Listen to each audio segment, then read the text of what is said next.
ناظرین، جرمنی کے شہر فرینکفرٹ میں 50 سال سے جاری گھریلو ٹیکسٹائل مصنوعات کی عالمی نمائش ہائم ٹیکسٹائل شروع ہو گئی ہے اور یہاں پر پاکستانی ٹیکسٹائل کی مصنوعات اپنے منفرد اور دلکش سٹائل اور اعلیٰ معیار کی بنا پر خریداروں کی توجہ کا مرکز بنی ہوئی ہیں۔ اسی حوالے سے جرمنی سے رپورٹ کریں گے ہمارے نمائندے شبیر احمد کھوکھر۔ فرینکفرٹ میں 50 سال سے جاری گھریلو ٹیکسٹائل مصنوعات کی عالمی نمائش ہائم ٹیکسٹائل کی اس سال نمائش کی گولڈن جوبلی منائی جا رہی ہے۔ اس سال دنیا کی بڑی ٹیکسٹائل مصنوعات کی عالمی تجارتی نمائش میں پاکستان کی 232 کمپنیاں اپنی مصنوعات کی نمائش کر رہی ہیں۔ ٹریڈ ڈیولپمنٹ اتھارٹی نے چھوٹی اور درمیانے درجے کی برآمدی کمپنیوں کے لیے پاکستانی پویلین قائم کیا ہے۔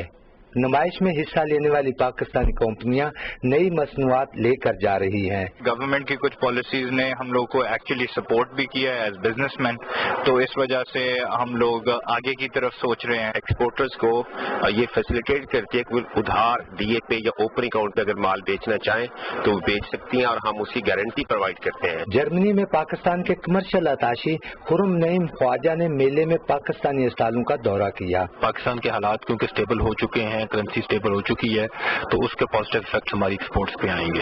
سو جو یہاں سے آرڈرز ملیں گے وہ پوری ورلڈ کے حوالے سے ہوں گے۔ یہ اچھا پلیٹ فارم ہے، اس میں یہ کہ کافی سیکھنے کو بھی ملتا ہے، دوسرا یہ کہ ہمیں جو ہے وہ موقع بھی ملتا ہے کہ ہم انٹریکٹ کریں بڑے بڑے کسٹمرز کے ساتھ۔ آنے والے دنوں میں اگر گورنمنٹ کی سپورٹ اسی طرح رہی تو یہ 25 ارب ڈالر تو کوئی بات ہی نہیں ہے، انشاءاللہ یہ اس سے بڑھے گی ہماری ایکسپورٹ۔ پاکستانی کمپنیوں نے نمائش کے تھیم کو مد نظر رکھتے ہوئے اپنی منڈیوں کے ابھرتے ہوئے رجحانات کو آگے بڑھایا ہے۔